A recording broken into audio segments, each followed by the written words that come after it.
ये सारे फॉर्मूले याद करिए अभी।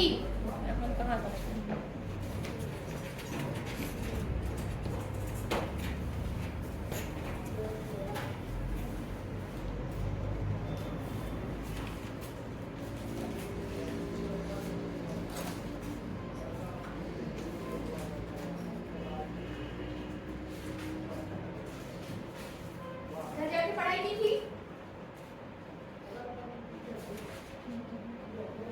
इधर आप लोगों ने घर जाके पढ़ाई की थी? क्या पढ़ा था? बायो। आपने उधर?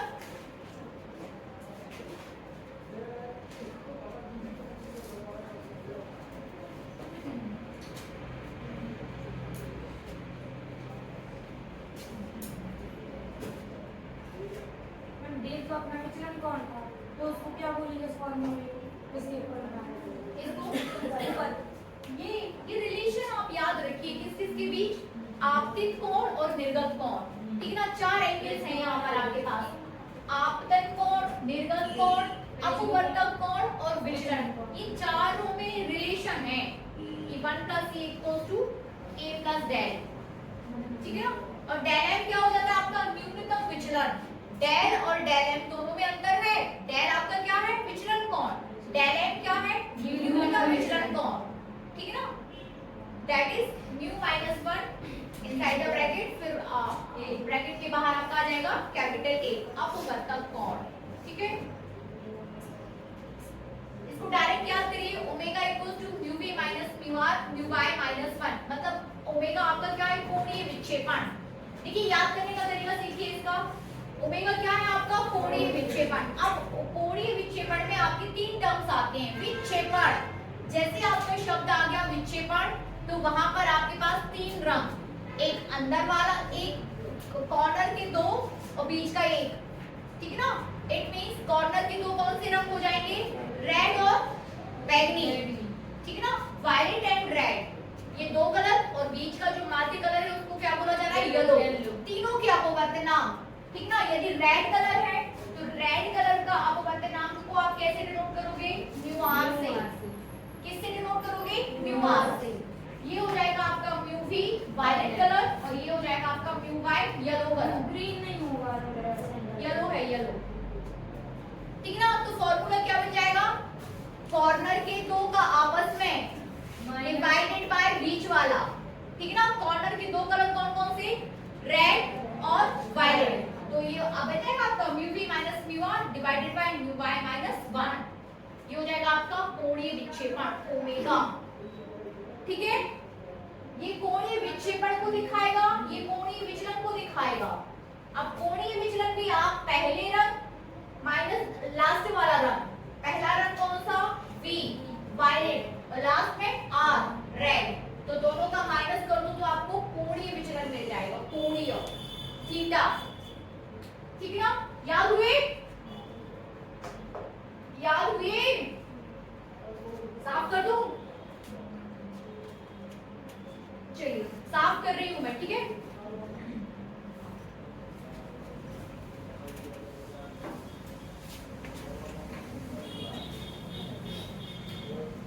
आइए फटाफट कौन आएगा सबसे पहले,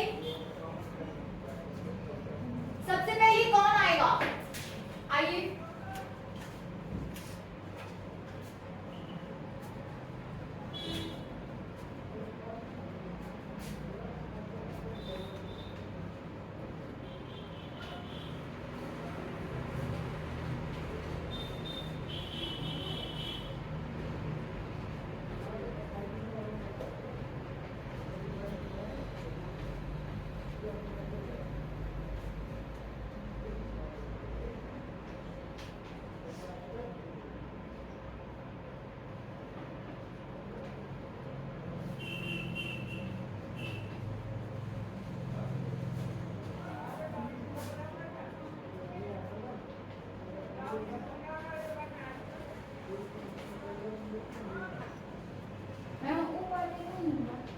mu V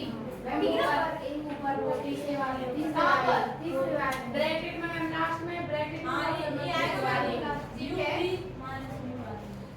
mu v - mu R A, है ना।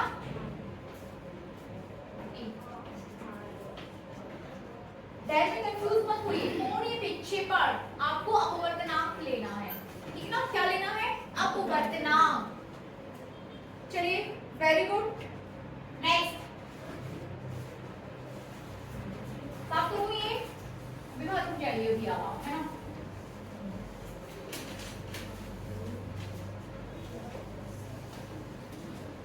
यहाँ से आप लोग आइए, कोई सिर्फ एक भी लिखोगे तो भी मुझे चलेगा, अरे आप ज्यादा से ज्यादा लिख सको तो अच्छी बात है।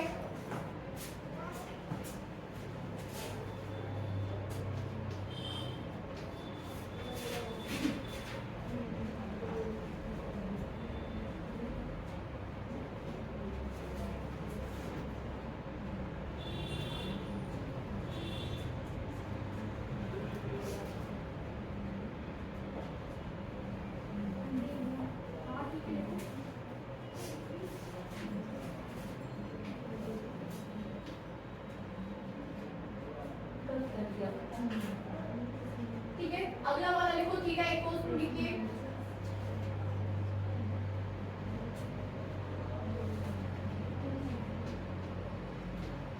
बाकी बच्चे कॉपी में लिखकर दिखाइए, कॉपी में लिखिए, सबका चेक कर रही हूँ मैं, सभी का।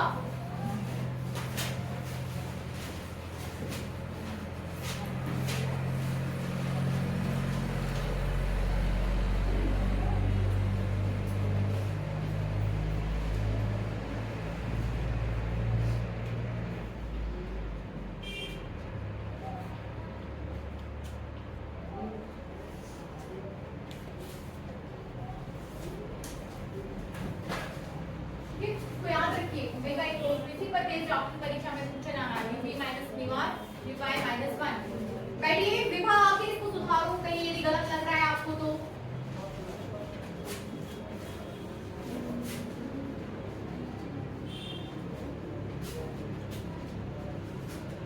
डेल एन सुधारिए, डेल एन।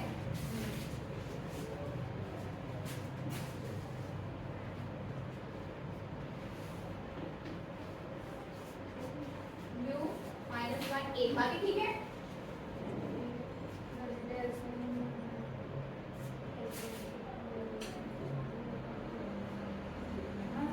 ठीक है ना? बैठिए, यहाँ देखिए, आप ये जो लिख रहे हो ना ऐसे म्यू आर, साथ में लिखिए, आप ऐसा मत लिखिए, इसको सफिक्स में लेके जाइए म्यू आर, ठीक है? हमने तो कहीं नहीं लिखा ऐसे म्यू आर, तो जब ये हमने नहीं लिखा तो फिर आप क्यों लिख रहे हो म्यू आर? सफिक्स में लेके जाइए। सभी को याद हो गए फॉर्मूले? सभी को? अंशिका याद हो गए? लिखोगे खुद पर? आओ जल्दी, नहीं तो फिर क्यों समय बर्बाद करते हैं, रहने देते हैं, है ना? चलो आगे बढ़ते हैं। यहाँ पर राम सखी एक कोई फॉर्मूला लिख के आओ, जाओ। हाँ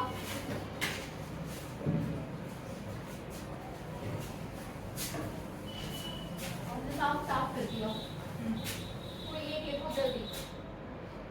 इसके बाद बाकी बच्चे क्वेश्चन नोट करें, न्यूमेरिकल करेंगे आज हम, है ना? लिखिए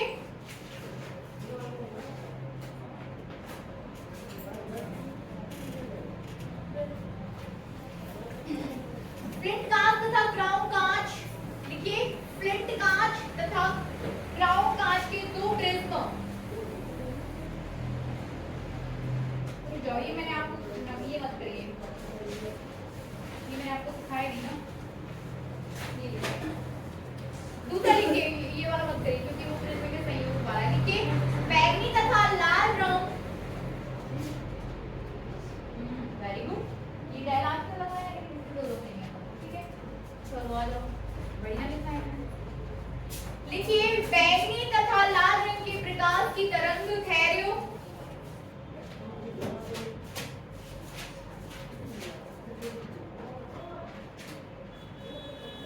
थोड़ा सुधार कर दो, करके कह लीजिए अपवर्तनांक लिख लो। बैंगनी रंग तथा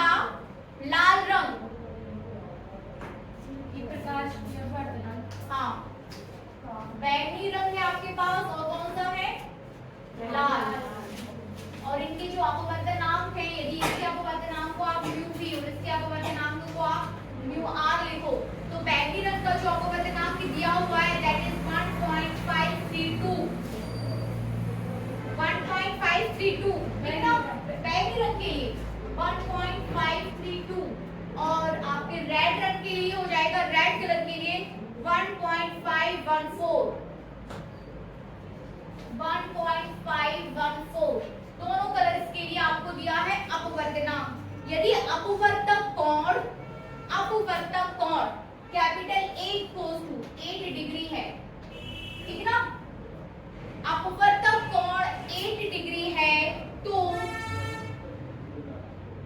आपको क्या करना है, प्रिज्म द्वारा उत्पन्न कोणीय विक्षेपण। कोणीय विक्षेपण को किससे डिनोट करते हैं? कोणीय विक्षेपण ओमेगा से। आपको ज्ञात करना है कोणीय विक्षेपण, ठीक है। फिर आपको ज्ञात करना है प्रिज्म की पदार्थ की विक्षेपण क्षमता। आपको कोणीय विक्षेपण निकालना है, ठीक है ना। माध्य कलर का विचरण कोण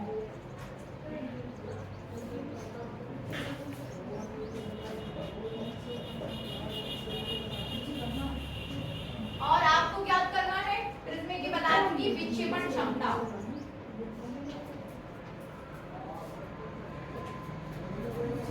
ये 3 पॉइंट्स निकालकर दिखाइए।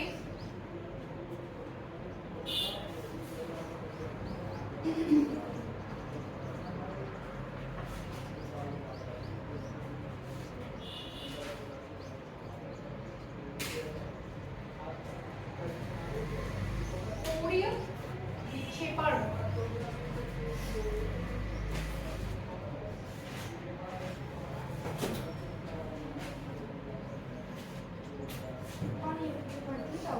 थीटा होता है कोणीय विक्षेपण, है ना। हमने कोई बोला ये विक्षेपण क्षमता है ओमेगा, ठीक ना। ओमेगा क्या है? विक्षेपण क्षमता। कोणीय विक्षेपण थीटा।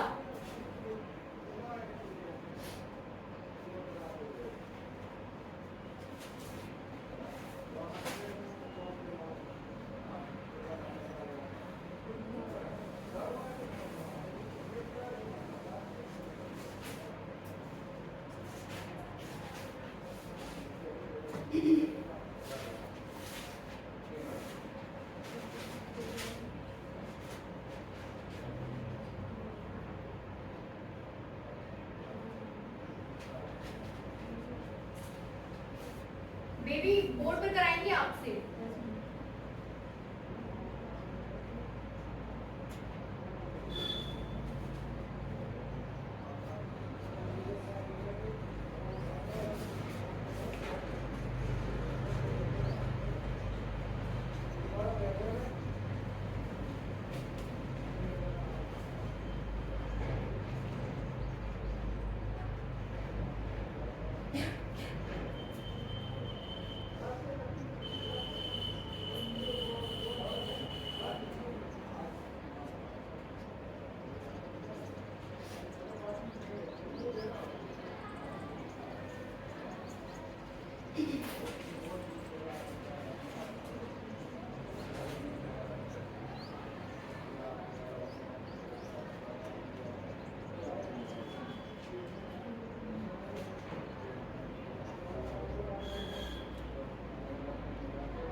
हो गया, कंप्लीट करिए।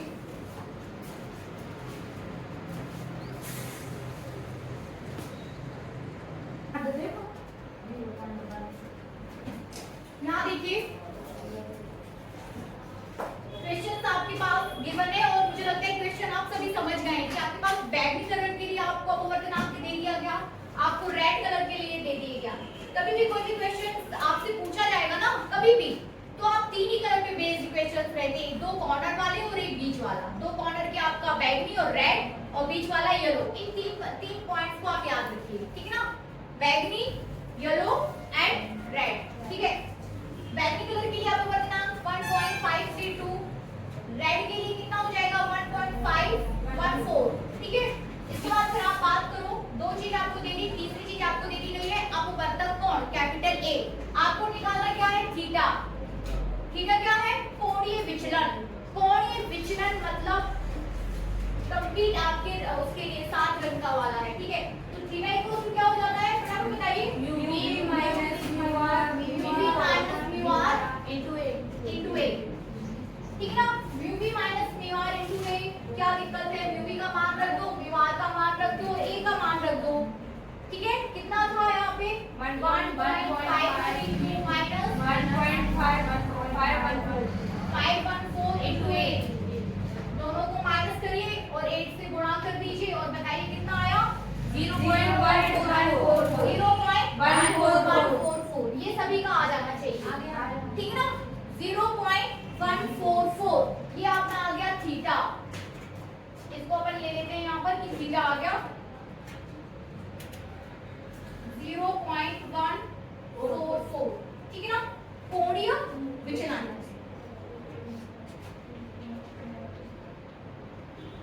कोणीय विचलन, ठीक है, थीटा आ गया। अब हम बात करेंगे किसकी, माध्यकरण का विचलन, ये साफ कर दूं, माध्यकरण का विचलन दैट इज डेल बाय, माध्यकरण का विचलन क्या है, डेल बाय है ना। माध्यकरण के विचलन को आप किससे डिनोट करोगे, डेल बाय से, ठीक है ना। डेल इक्वल टू क्या होता है, mu minus 1 into A, mu minus 1 into a, ठीक है ना। म्यू माइनस 1 इनटू ए, यदि मैं रेड कलर की बात करूं तो म्यू आर माइनस 1 इनटू ए हो जाएगा, ठीक है ना। यदि मैं बैगनी कलर की बात करूं तो म्यू वी माइनस 1 इनटू ए हो जाएगा, इज दैट क्लियर, है ना। और यदि मैं आपसे बात करूं कि आप येलो कलर के विचलन की बात करो तो that is mu y minus 1 into a, ये फॉर्मूला लग जाएगा आपका किसके लिए, किसके लिए, माध्यकरण के विचलन के लिए। तो ये आप यूज कर लो mu y minus 1 into a, ठीक है, म्यू वाई माइनस 1 इनटू ए। अब बात ये उठ रही है यहाँ पर कि आपको तो बैंगनी रंग का दिया गया है, रेड कलर का दिया गया है, लेकिन आपके पास क्या नहीं है, म्यू वाई नहीं है, ठीक है ना। तो म्यू वाई कैसे आ जाएगा, तो मैं ऐसा कर दोनों को प्लस करके अपन 2 से भाग दो, हाँ, ठीक है ना। बीच वाला है इसलिए दोनों को प्लस करके 2 से डिवाइड कर दो, तो ये हो जाएगा आपका mu y equal to mu v plus mu r divided by 2, अब आ जाएगा, ठीक है ना। तो म्यू वी कितना है 1.532 1.514 डिवाइडेड बाय 2। अब यहाँ से आपका पास आ जाएगा म्यू वाई, कर लोगे 0.09, ठीक है ना। जो भी आए कितना आ रहा है 0.09, पक्का, दोनों को जोड़ा है, हाँ 0.08 3 का डिवाइड 2 देंगे 2 नाम 18 0.09, पक्का। कितना आया 0.08 3 का देंगे 0.1, ठीक है।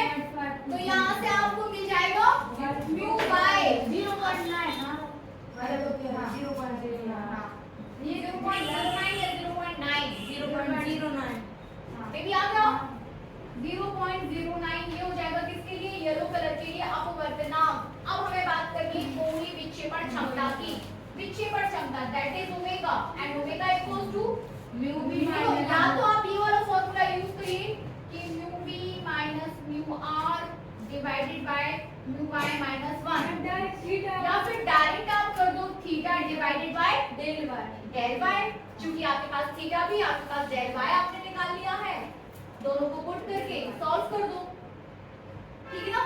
यहाँ से तो आपके पास बच्चों सिर्फ म्यू वाई आएगा, फिर इस म्यू वाई को आपको यहाँ लेके जाके रखना है, फिर आपको ये मिलेगा इतना काम करने के बाद, ठीक है ना। करिए करके दिखाइए, म्यू वाई आया अब डेल है, अब म्यू वाई के बाद आप डेल वाई निकालिए,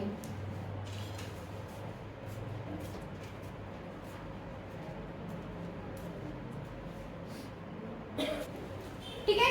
हेडिंग कीजिए प्रकाश का प्रकीर्णन, स्कैटरिंग ऑफ लाइट।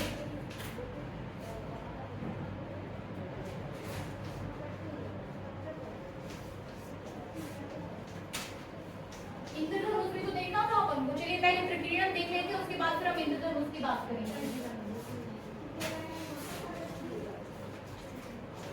प्रकाश का प्रकीर्णन, स्कैटरिंग ऑफ लाइट, कोई बताएगा मुझे? आपको आसमान नीला क्यों दिखाई देता है?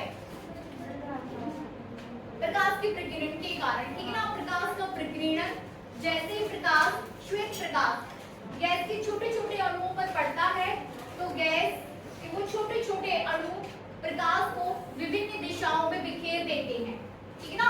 प्रकाश के वो छोटे छोटे कण, गैस के वो छोटे छोटे कण प्रकाश को क्या है, विभिन्न दिशाओं में क्या कर देते हैं, बिखेर देते हैं। अब आपको ये कारण जानने की कोशिश करनी है कि आपको जो रंग है वो नीला ही क्यों दिखाई देता है, ठीक है। तो इसकी कहानी ये है कि जो आपके पास वैज्ञानिक रैले थे, प्रकीर्णन की घटना सर्वप्रथम किसने दी? वैज्ञानिक रैले ने, रैले ने, ठीक है ना। रैले, RAYLIGH लिख सकते हो आप। सर्वप्रथम प्रकाश के प्रकीर्णन की घटना रैले के द्वारा समझाई गई। इनका कहना था कि जब भी कोई प्रकाश किरण किसी छोटे छोटे अणुओं पर, गैस के अणुओं पर या छोटे छोटे पार्टिकल्स पर पड़ती है तो प्रकाश जो है विभिन्न दिशाओं में फैल जाता है, ठीक ना। जो प्रकाश, जिस प्रकाश की, अब देखिए कलर का दिखाई देना, कौन सा कलर आप तक पहुंच रहा है, ऐसा नहीं है कि उसने, देखिए जैसे ही प्रकाश किरण किसी अणु पर पड़ेगी, ठीक ना, ये अणु है और ये प्रकाश किरण है। इस प्रकाश किरण का अपना एक आयाम होगा और इस अणु की अपनी एक त्रिज्या होगी, ठीक ना। थोड़ा सा आप लिख लीजिए इसको कि इनके अनुसार, हाँ इन्हीं के अनुसार, रैले के अनुसार यदि आपतित प्रकाश का आयाम, ठीक है ना, आपतित प्रकाश का आयाम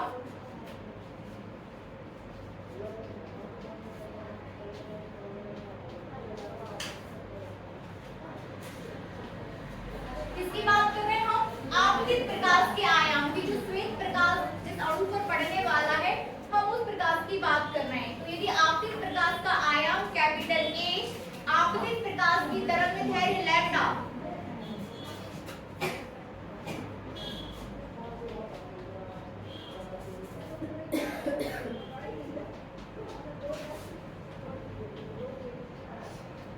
आपतित प्रकाश की तरंगदैर्घ्य लैम्डा, प्रकीर्णन अणु का आयतन कैपिटल V, मतलब वो अणु, ये अणु ना, इस अणु की बात कर रहे हैं हम, ये आपतित प्रकाश है आपका, ये आपतित प्रकाश इस अणु पर पड़ रहा है तो इस अणु को हम बोल रहे हैं प्रकीर्णन अणु,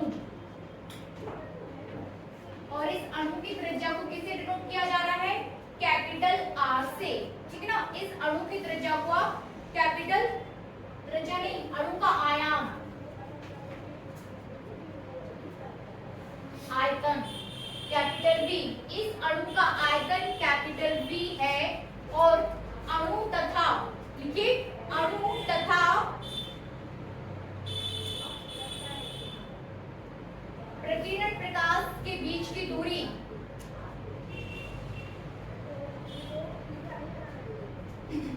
यदि R है तो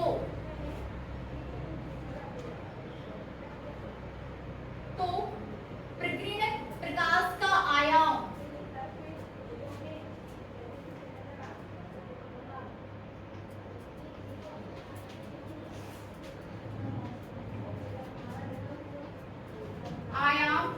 स्मॉल a हो जाता है AV divided by R lambda square, AV divided by R lambda square, ठीक है ना। AV divided by R lambda square. अब वापस से इसको समझिए, ठीक है ना। इस घटना को आप वापस से समझिए। अभी तक आप ये देखते आ रहे थे कि प्रकीर्णन के कारण ही आपको जो है आसमान नीला दिखाई देता है। ये सूत्र आपको ये बताएगा कि आसमान नीला ही क्यों दिखाई देता है, ठीक है ना। सर्वप्रथम वैज्ञानिक रैले ने प्रकाश के प्रकीर्णन को समझाया इनके अनुसार, ठीक है ना। हर एक पॉइंट आप यहाँ पे क्लियर करिए कि आपतित प्रकाश का आयाम कैपिटल A, मतलब आपने एक छोटा सा अणु लिया है, उस पर आपने प्रकाश को आपतित किया है। हम उस प्रकाश के आयाम की बात कर रहे उस अणु पर पड़ने वाला है, ठीक है ना। तो ये किसका आयाम है, आपतित प्रकाश का आयाम, इस प्रकाश का, ठीक है। आपतित प्रकाश की तरंगदैर्घ्य कितनी है, लैम्डा। इसी प्रकाश की तरंगदैर्घ्य क्या है, लैम्डा। प्रकीर्णन अणु का आयतन, प्रकीर्णन जिस अणु पर प्रकाश पड़ रहा है उसका आयतन कितना है, कैपिटल V, ठीक ना। इस अणु का आयतन कैपिटल V है, तो और R क्या हो जाएगा, देखिए प्रकाश इस पर पड़ा और इसने उसको बिखेर दिया, तो कितनी दूरी तक बिखेर दिया, R दूरी तक, ठीक है ना। R वो दूरी है जो अणु और प्रकीर्णित प्रकाश के बीच की दूरी है, ठीक है ना। प्रकाश पड़ा, अणु से बिखर गया, तो बिखर गया और अणु के बीच की दूरी क्या है, इतनी दूरी तक वो प्रकाश को क्या कर देगा, बिखेर देगा, तो दैट इज R।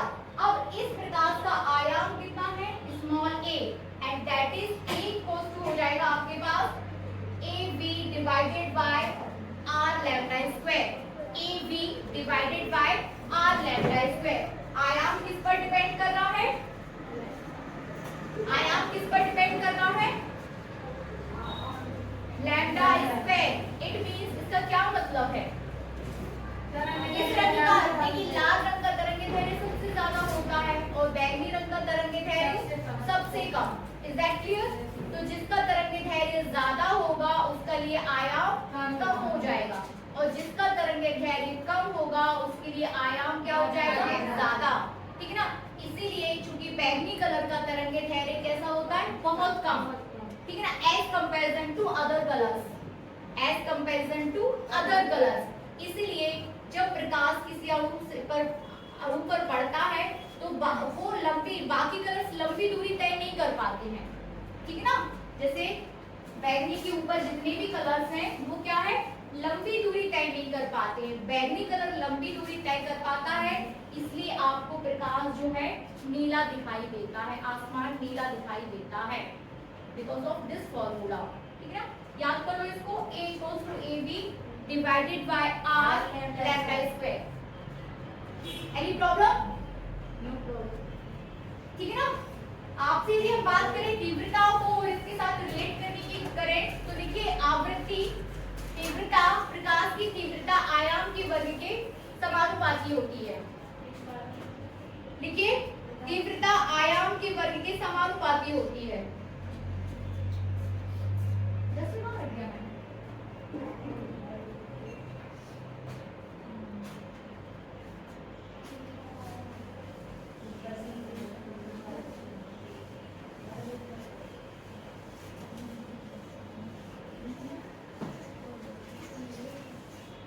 ठीक है, स्मॉल a इक्वल्स टू आपके पास प्रकीर्णित प्रकाश का जो आयतन आपके आयाम जो आया है v capital A v by lambda r lambda square, ठीक है ना। आपसे बोला जा रहा है कि a इट मींस आयाम समानुपाती या तीव्रता समानुपाती, आयाम बाय, हाँ, तीव्रता समानुपाती आयाम का स्क्वायर। तीव्रता किसके समानुपाती है, आयाम का स्क्वायर। तो तीव्रता समानुपाती आयाम कितना है, AB R लैम्डा स्क्वायर, ठीक है ना। बोल सकते हैं हम, यदि आप तीव्रता को किससे डिनोट कर दो, I से, तो I समानुपाती AB square R square lambda की पावर 4, ठीक है ना। तो I समानुपाती हो जाएगा 1/2 लैम्डा टू दी पावर 4। याद करिए इसको, I समानुपाती किसके हो जाएगा, 1/2 लैम्डा टू दी पावर 4। फिर वही जिसकी तरंगदैर्घ्य ज्यादा होगी तीव्रता उसकी कम होगी, ठीक है ना। जिसकी बैंगनी कलर की तरंगदैर्घ्य यदि कम है तो तीव्रता ज्यादा होगी। यही कारण है कि आपको जो है आसमान नीला दिखाई देता है, बनेगा, ठीक है ना। तो किरण के कई सारे एग्जांपल्स आपकी बुक में दिए हुए हैं, जैसे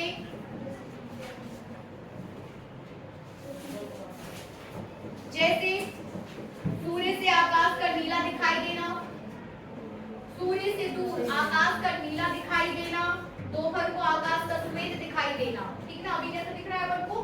सफेद। स्पेस में ब्लैक ग्रेड नहीं होता वहाँ पे, प्रकाश ये प्रकाश सफेद कहाँ पहुँचेगा? सनलाइट नहीं, सफेद नहीं पहुँच रही है, तो वाला है सफेद नहीं पहुँच रही हमारी सनलाइट, इसलिए कहीं जगह जो है आपका जो जीवन संभव नहीं है। हाँ, सब जगह नहीं पहुँच रही।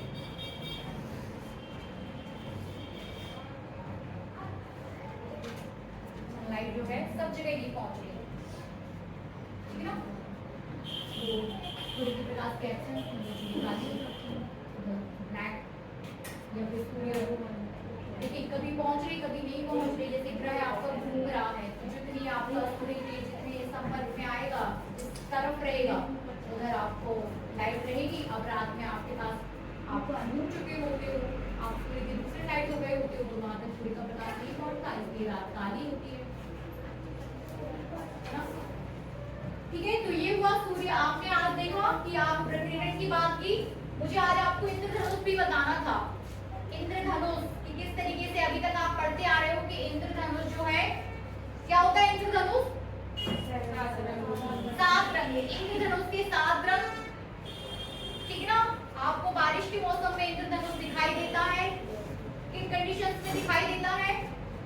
थोड़ी धूप भी होती है और ठीक है ना। इंद्रधनुष दिखाने के लिए आवश्यक है कि सूर्य का प्रकाश मौजूद हो, और जब सूर्य का प्रकाश तो उसके सूर्य आपका जो बैक साइड होगा वो सूर्य की तरफ होगा, और आपको के फ्रंट में आपको क्या दिखाई देगा?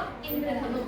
उसके बनने के भी कारण है किस एंगल पर आप सूर्य की किरणें पड़ेगी। लेकिन मैं प्रकाश का प्रकीर्णन तो प्रिज्म से होता है, नहीं, सिर्फ प्रिज्म से नहीं होता है, प्रकाश का प्रकीर्णन प्रिज्म से तो होगा कि नहीं होगा?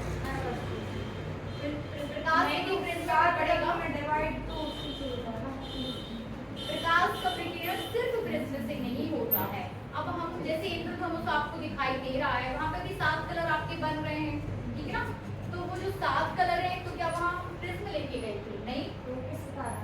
वो आपका प्रकाश आपकी जल की बूंदों के कारण वहाँ पर विक्षेपण संभव हो सका। जो बारिश की बूंदें होती है ना, उन बारिश की बूंदों से विक्षेपण संभव हो सका। और फिर हाँ, ये बोलो ना। नॉर्मल वाटर से बंद करेंगे तो भी हो जाएगा? नहीं, मुझे नहीं, देखो यहाँ देखो, ये प्रकाश की आपकी बूंद है, जल की बूंद है, ठीक है ना। इसकी त्रिज्या r है। Is that clear? आपने प्रकाश को ऐसे डाला, ठीक है ना। आपका प्रकाश जो है 7 कलर में डिवाइड हो गया, लेकिन वो प्रकाश निर्गत ना होकर आप चाहते हो कि वो परावर्तित होकर आप तक पहुंचे, तब आपको इंद्रधनुष दिखाई देगा। तो वो आपका डिपेंड करेगा आपतन कोण पर, और दैट वो होगा लगभग 48। आपतन कोण या फिर आपका कई चीजों पे डिपेंड करता है विक्षेपण। ये जो इंद्रधनुष का बनना है ना, वो भी कई एंगल्स पर आपका डिपेंड कर रहा है कि वहां पर आपतन कोण आप कितना ले रहे हो, ठीक है ना। क्रांतिक कोण, ठीक है ना, वो आपतन कोण क्रांतिक कोण से कितना ज्यादा है, तब यहाँ पर पड़ने वाली प्रकाश किरणों का पूर्ण आंतरिक परावर्तन संभव हो सकेगा, और फिर आपको इंद्रधनुष दिखाई देगा, ठीक ना। ये सारी जो एंगल्स है ना, जैसे हमने बात की 48 डिग्री की, तो वो एंगल नेचुरली डिसाइड हो जाता है, वहां पर कोई करने नहीं जाता है, ठीक है। तब आपको इंद्रधनुष दिखाई देता है। वैसे इन सिचुएशन का इतनी कौन करा लीजिए तो दिखाई देगा नॉर्मल वाटर। देखिए प्रकाश जो है नॉर्मल वाटर, पानी की बूंद की हम बात कर रहे हैं, पानी की बूंद से होगा। नीले पर बूंद मरा। हाँ होगा, बिल्कुल होगा, तो होगा, बिल्कुल होगा। इसमें तो लेकिन अशुद्धियां मिली होती हैं, रबड़ वगैरह, उनसे कोई प्रॉब्लम वो तो प्योर होता है ना। नहीं, उसमें भी तो केमिकल्स होते हैं, उसमें भी तो केमिकल्स होते हैं, ठीक है ना।